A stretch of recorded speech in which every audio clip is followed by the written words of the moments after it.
Good morning, everyone, and welcome to the class. We are doing the revision of the chapter Election and Representation. And under this chapter, we have completed our discussion regarding the system of election representation, that is FPTP and PR system. And now we have started our discussion regarding the separate electorate and reservation of constituencies. Actually, in our country, we have adopted the first past the post system, and under this system, we know the candidate who gets the highest of the votes or the maximum number of the votes is declared elected. In this situation, what we find that the social group, which is small in size, or we can say which is uh, very downtrodden group of the society, that group will always be in disadvantage because that group will not get representation in the elections. And we know in our society we have such a history of caste based discrimination. In our country we have we were adopting the Varna system before independence, under which the Sudras were considered as the most inferior caste of the society. They were untouched by the other caste of the people. So in such social system, the FPTP system was only for the dominant social group, because it was not possible for the so-called lower caste of the society to win the election, because जिस group को untouchable माना जा रहा था, आज under the new constitution everyone has right to vote, everyone has right to election, but this oppressed social group will never be represented under this system, क्योंकि maximum number of votes जिसको मिलेगा वही जीतेगा. And in our country, these Dalits and tribes, they are scattered all over the country. We can't say that they are in majority in some of the regions कि वहाँ से उनको majority of the votes मिल जाएगा और they will get represented. So this is the problem. Our constitution makers, they were very much aware of this problem, that the mm, disadvantaged social group or the weaker social group, the Dalits and the tribals, will not get representation under the FPTP system. So there was need to provide a way to ensure that these oppressed social group, they must be represented. उनका representation को ensure करना बहुत ज़्यादा important था, क्योंकि under the FPTP system it was very much it was this was the a high possibility that they will never get representation. So our constitution makers, they were thinking of some way to ensure their representation, and in this regard two important ways or options were there in front of the constitution makers. The first about which we were aware under the British government also. The British government had introduced this system, and this is separate electorate. The system of separate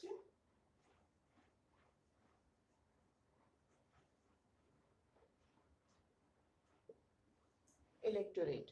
So this system was introduced by British, and under this system, what we find, what happened, that in order to elect a representative from a particular community, only those voters would be eligible who belong to that community. This is separate electorate.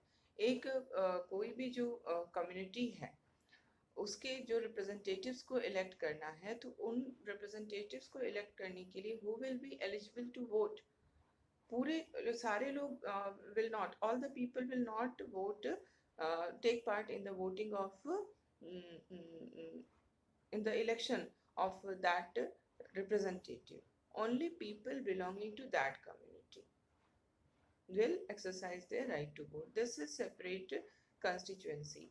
कि suppose किसी भी constituency को हमने separate constituency declare कर दिया, अब वहाँ पर जो कैंडिडेट खड़े होंगे वो एक पर्टिकुलर कम्युनिटी के लिए कैंडिडेट खड़े होंगे, और जो वोटर्स होंगे वो उसी कम्युनिटी के जो वोटर्स होंगे, only they will vote for their representative. सब हर कोई उस वोटिंग में पार्टिसिपेट नहीं करेगा.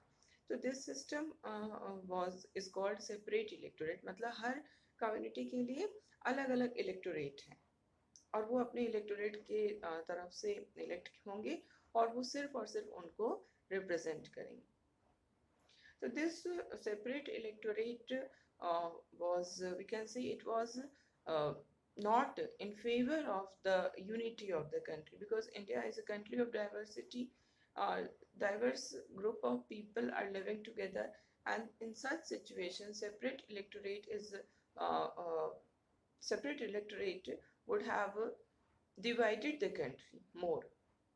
So our constitution makers, they were aware the loopholes of this separate electorate. They were fearful that this system of separate electorate, if we adopt this system of separate electorate, then it will give representation to the oppressed community of the society, but it will also divide the community. It will also divide the society. तो ये समझ में आ रहा था कि उनको representation चाहिए. Oppressed class was in need of representation, but if we go for this separate electorate, it will divide the country, it will divide the society. So our constitution makers were not in favor of adopting this separate electorate system. Instead of separate electorate system, they were favoring the reserved constituency.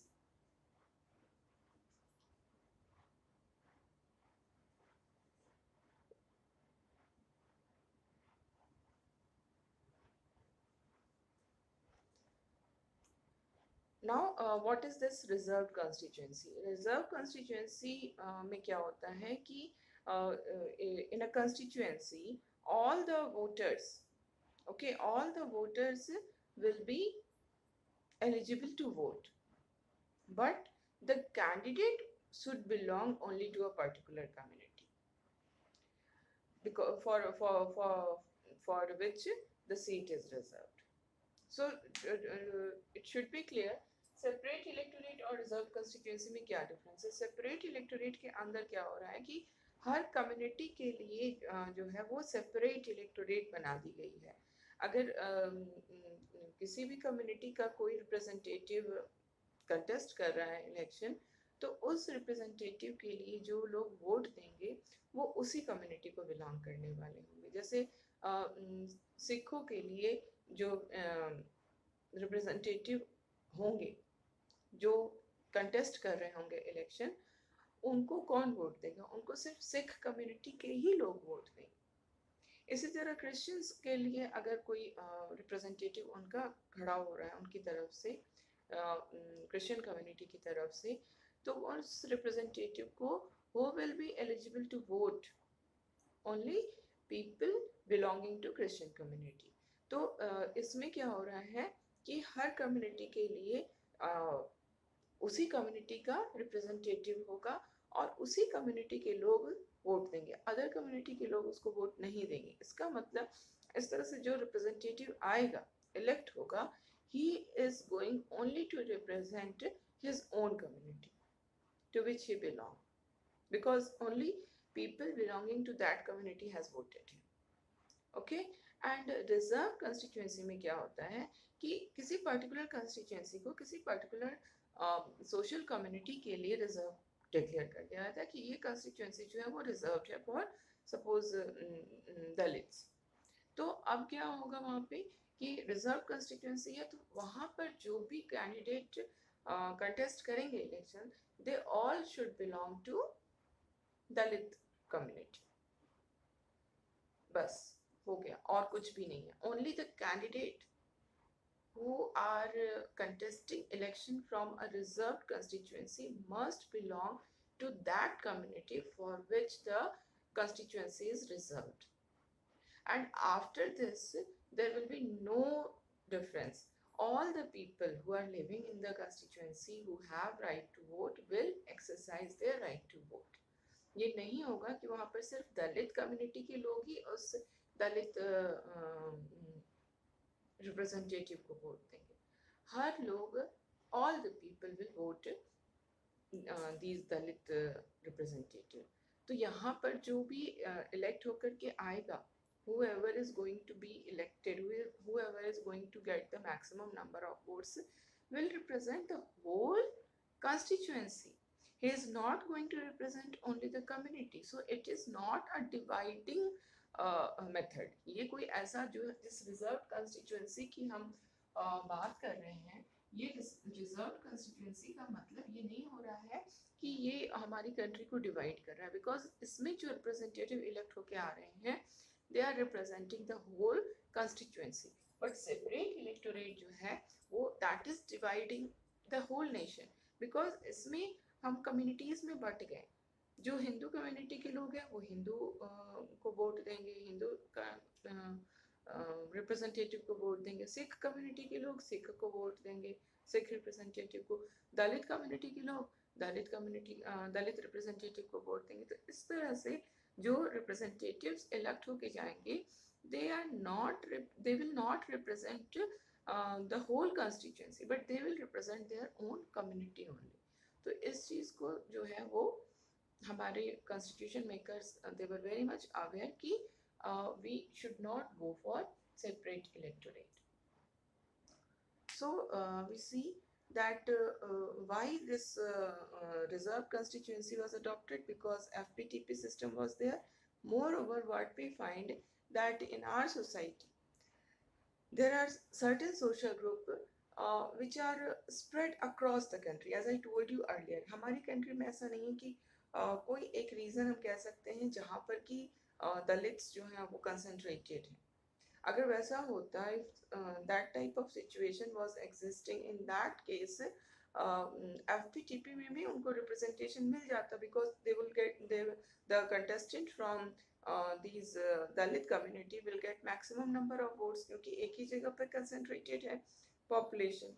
But हमारे यहाँ ऐसी बात नहीं है, they are scattered, they are spread across the country.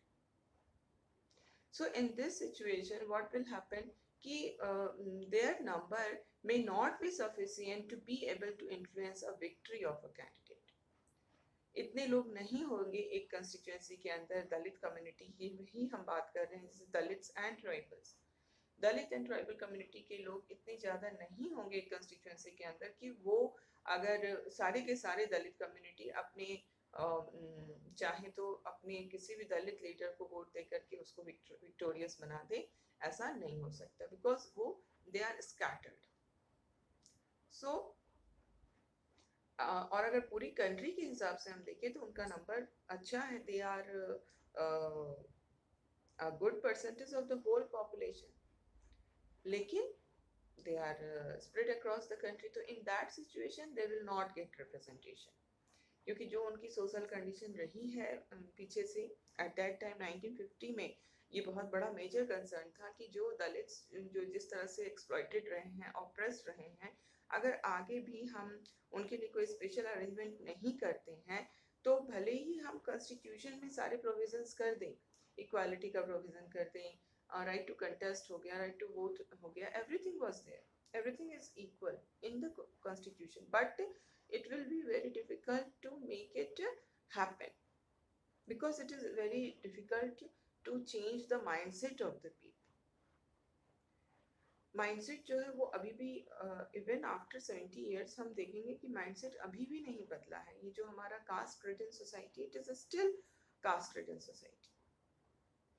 तो constitution makers जो थे वो जानते थे कि इनको प्रॉपर रिप्रेजेंटेशन देना बहुत इम्पॉर्टेंट है, बिकॉज अगर रिप्रेजेंटेशन नहीं होगा तो फिर क्या होगा, उनके जो इंटरेस्ट है उसके लिए कौन आवाज़ उठाएगा? हमारे रिप्रेजेंटेटिव्स होते हैं, our representatives are there in the parliament who are responsible to protect the interest of the people of their constituency, who are responsible to promote the interest of the people of their constituency. And if the Dalit community is not getting representation in the parliament, then their interest will be undermined. No one is there to take up the issue of the Dalits. No one is there in the parliament to take up the issues of the tribals. तो ये बहुत ज़्यादा important था कि Dalits और tribals को किसी न किसी तरह रिप्रेजेंटेशन प्रोवाइड किया जाए, बट ऐसे रिजर्वेशन प्रोवाइड किया जाए कि उसके कारण हमारा सोसाइटी डिवाइड भी ना हो.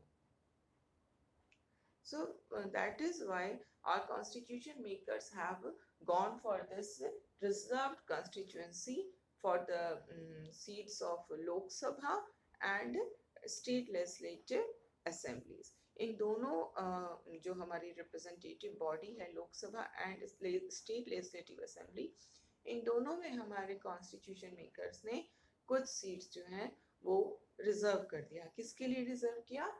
Scheduled caste and scheduled tribes.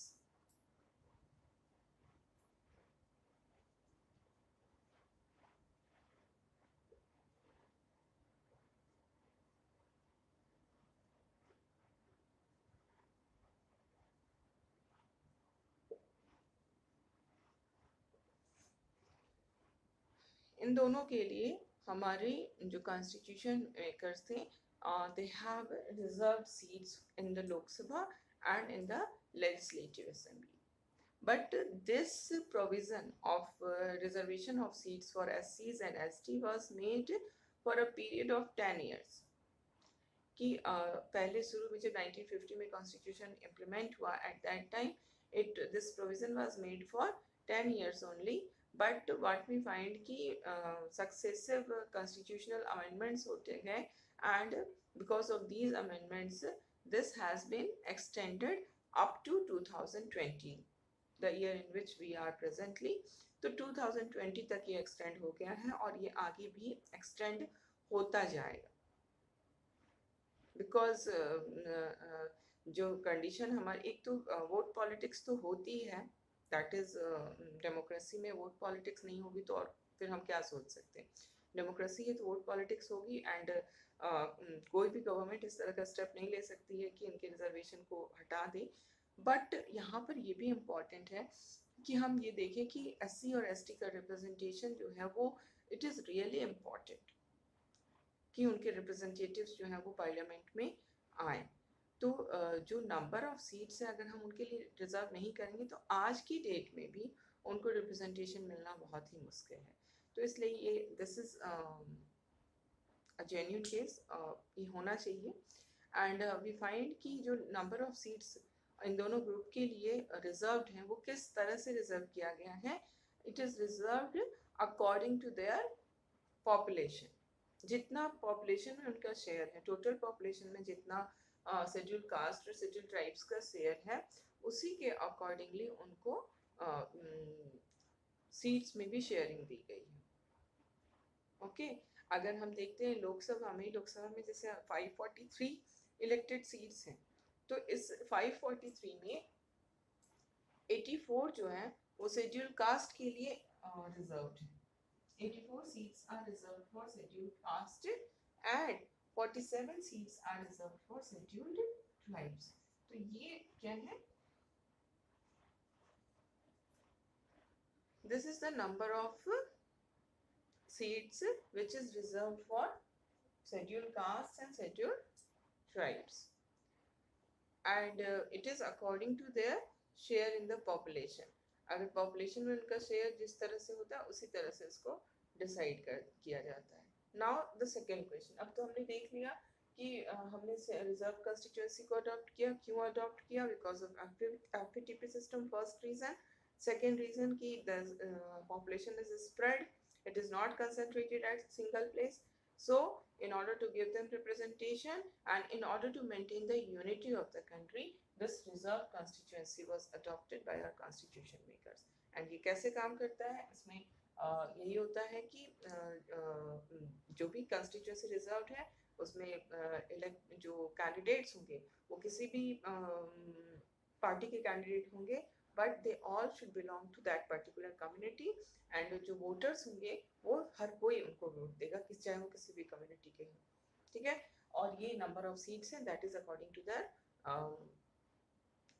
Population, जो भी उनका शेयर है पॉपुलेशन में उसके अकॉर्डिंगली ये डिसाइड होता है।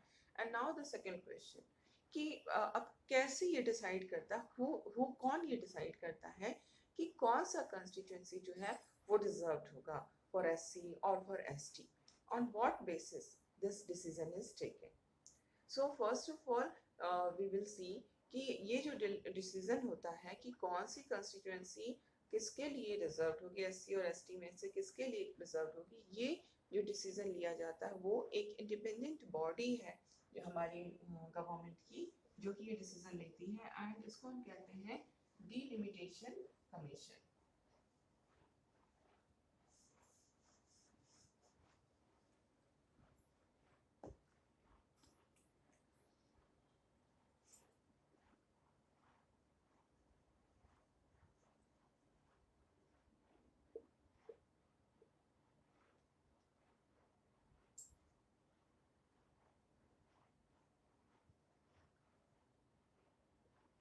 This delimitation commission is responsible for taking decision regarding the reserved constituency, which constituency will be reserved for which community. And this delimitation commission is appointed by the President of India, and it works in collaboration with election commission, the commission which is responsible for holding elections in our country. तो election commission के साथ मिलकर के delimitation commission जो है वो काम करती है। एंड इसका जो मेन काम होता है वो क्या होता है, वो बाउंड्री ड्रॉ करना, जो पूरी कंट्री में जो डिफरेंट कंस्टिट्यूएंसीज बनते हैं उसकी बाउंड्री को बनाना कि कौन सी कंस्टिट्यूएंसी कितनी बड़ी होगी, कौन कौन से एरिया उसमें आएंगे। तो its main function is to draw up the boundaries of constituencies, ठीक है। और उसमें क्या होता है, जब ये बाउंड्रीज ऑफ कंस्टिट्यूएंसी डिसाइड करते हैं तभी ये हो जाता है कि एक कंस्टिट्यूएंसी का जो एक पर्टिकुलर नंबर है हर स्टेट में, वो जो है वो फिक्स होता है, रिजर्व होता है एससी और एसटी के लिए। इन एवरी स्टेट जितने भी कंस्टिट्यूएंसी बन रहे हैं लोकसभा के लिए या स्टेट लेजिस्लेटिव असेंबली को भी अगर हम देखें तो एक स्टेट के अंदर जितनी भी कंस्टिट्यूएंसी क्रिएट हो रहे हैं, लोकसभा की कंस्टिट्यूएंसी बड़ी होती है और लेजिस्लेटिव असेंबली की कंस्टिट्यूएंसी छोटी होती है ना। तो जितने भी कंस्टिट्यूएंसीज बन रहे हैं उसमें से क्या होता है, एक पर्टिकुलर जो परसेंटेज होता है कंस्टिट्यूएंसीज का वो होता है एससी और एसटी के लिए। और वो किस बेसिस पे होता है, कितना percentage of constituency will reserve for SC and ST, ये on the basis of the population of SC and ST in that particular state। अब हम स्टेट की बात कर रहे हैं, हर स्टेट में ये कंस्टिट्यूएंसी जो है वो ड्रॉ कर रही है डिलिमिटेशन कमीशन। और जब वो ड्रॉ कर रही होती है तो वो इस बात का ध्यान रखती है कि एससी और एसटी का जो पॉपुलेशन में शेयर है उस पर्टिकुलर स्टेट में वो कितना है, ठीक है। और जब वो बाउंड्री ड्रॉ कर लेती है तो उसके बाद डिलिमिटेशन कमीशन जो है वो पॉपुलेशन को देखती है, हर कंस्टिट्यूएंसी के अंदर जो पॉपुलेशन का कंपोजिशन है, मतलब कि उस जो भी उसने कंस्टिट्यूएंसी बनाई एक स्टेट के अंदर, अब उसमें किस कम्युनिटी का कितना परसेंटेज है, पॉपुलेशन की क्या कंपोजिशन है, ओके। अब जब वो देखेगी कंपोजिशन और इट फाइंड कि जो भी वैसे कंस्टिट्यूएंसी होते हैं जिसमें कि सबसे ज़्यादा प्रोपोर्शन होता है शेड्यूल ट्राइब्स का, वो रिजर्व कर दिया जाता है शेड्यूल ट्राइब के लिए। बहुत सारे कंस्टिट्यूएंसी बने एक स्टेट के अंदर, हर कंस्टिट्यूएंसी के पॉपुलेशन के कंपोजिशन को देखा गया अब इस कंपोजिशन में अगर डिलिमिटेशन कमीशन जिस किसी को भी देख रही है कि जिस कंस्टिट्यूंसी में शेड्यूल ट्राइब या शेड्यूल कास्ट जो भी हैं उनका प्रोपोर्शन सबसे ज़्यादा है पॉपुलेशन में, तो वो जो कंस्टिट्यूंसी है वो उनके लिए रिजर्व कर दी जाती है। ओके तो शेड्यूल ट्राइब्स को देखने के लिए पॉपुलेशन को सिर्फ कंसिडर किया जाता है कि जहाँ भी शेड्यूल ट्राइब का पॉपुलेशन सबसे ज़्यादा है, प्रोपोर्शन ऑफ पॉपुलेशन, ठीक है, वहाँ पर वो सीट जो है वो एसटी के लिए रिजर्व कर दी जाती है। और जब एससी पॉपुलेशन की बात होती है तो उस कंडीशन में क्या होती है कि जो हमारी डिलिमिटेशन कमीशन होती है वो दो बातों का ध्यान रखती है, ठीक है। What are these two things? First of all ये उन कंस्टिट्यूएंसीज को पिक करती है जिनमें कि वही शेड्यूल कास्ट का पॉपुलेशन ज़्यादा है। जैसे शेड्यूल ट्राइब्स का होता है वैसे ही शेड्यूल कास्ट में पहला कंसर्न जो होता है वो कास्ट के लिए होता है कि किसमें शेड्यूल कास्ट का ज़्यादा है प्रोपोर्शन, ठीक है। और इसके साथ साथ क्या किया जाता है कि it is also spread these constituency in different regions of the state. ऐसा नहीं होता है कि बस एक ही जो है वो कंस्टिट्यूएंसी बार बार रिप्रेजेंट करेगी, रिजर्व्ड होगी इनके लिए शेड्यूल कास्ट के लिए, बल्कि इसको स्प्रेड कर दिया जाता है different regions of the state में, ताकि हर जगह से जो है वो रिप्रेजेंटेशन हो पाए। इसलिए क्योंकि ये जो शेड्यूल्ड कास्ट है ये ज़्यादा हमारे यहाँ स्प्रेड है, इसलिए इस बात का ख्याल रखा जाता है कि हर जगह से उनका रिप्रेजेंटेशन हो जाए। तो उस केस में यही होता है कि जो कंस्टिट्यूएंसीज होते हैं वो बदलते रहते हैं रिजर्वेशन वाले, ओके। और इस तरह से करके हमने यही कोशिश की जाती है, हमारे कॉन्स्टिट्यूशन मेकर्स ने इसी बात को रखा कि हर किसी का रिप्रेजेंटेशन हो, हर समय ये रोटेट होता रहता है। जो शेड्यूल कास्ट का जो रिजर्व कंस्टिट्यूएंसी है दैट इज नॉट फिक्स्ड, ठीक है, वो हर समय घूमता रहता है, जहाँ भी डिलिमिटेशन कमीशन अपने हिसाब से उसको फिक्स करती रहती है। बट शेड्यूल ट्राइब्स में सिर्फ पॉपुलेशन के बेसिस पे होता है, जहाँ पर उनका ज़्यादा पॉपुलेशन है वहाँ पर उनको मिल जाता है। इसमें इस बात का ध्यान रखा जाता है कि हर जगह से उनका रिप्रेजेंटेशन हो, okay. So this is the system of working of reservation of constituency. And in this regard you must know that our constitution makers have not made any reservation provision for other disadvantaged group. Other than these SC and ST, we have some other disadvantaged group also, but our constitution makers have not gone for reserved constituencies for these other disadvantaged group. There are many who demand that there should be reservation of seats for women in Lok Sabha and state legislative assemblies.